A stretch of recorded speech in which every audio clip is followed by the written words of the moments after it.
Hello, good people. It's Rob Lee. I want to show a video to you I've had in my files for some time. And the reason I'm doing it is for the people that follow this channel. We're going to look at something that's in church, but I thought that I would preface it by the people who watch the channel on a regular basis. I thought that it would show you just how big the deceit is. And it's everyday commonplace. And whether it be Hollywood, breaking news, television every day, the lies and deception that is in the faces of the people every single day. Hoaxes, lies. It's called lying signs and wonders.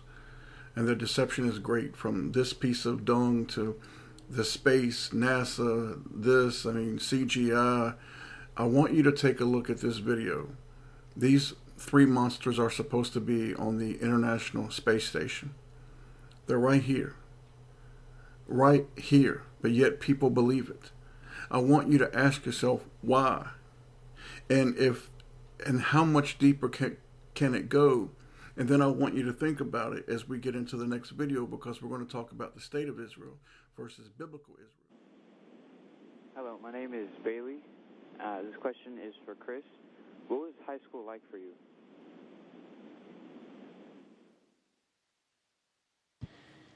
Well, it was the 1980s, so the music was different, the hairstyle was different, the clothes we wore were different than today, but probably in 5 or 10 years it'll be the same. And in school, I was just like you, probably all of you there. I tried my best. I didn't always succeed, didn't always do well, but I put my best effort into school. Math and science were kind of my favorite subject. I didn't really like English and reading too much, but I've since grown out of that, and I enjoy reading now. And I played a lot of sports.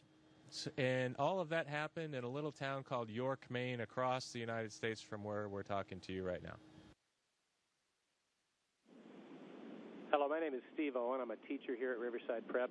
I'd like to ask you about the stress associated with the long periods in the space station. I'd like to ask Karen, what is the training that you get to cope with that stress and related psychological issues?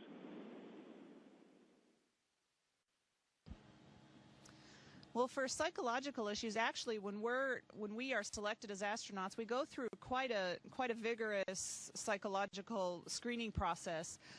You certainly don't want somebody who comes up here and has a breakdown or is claustrophobic. But also, we have, like Chris's background as a Navy SEAL and Luca's background as a test pilot clearly prepare them for high-stress situations.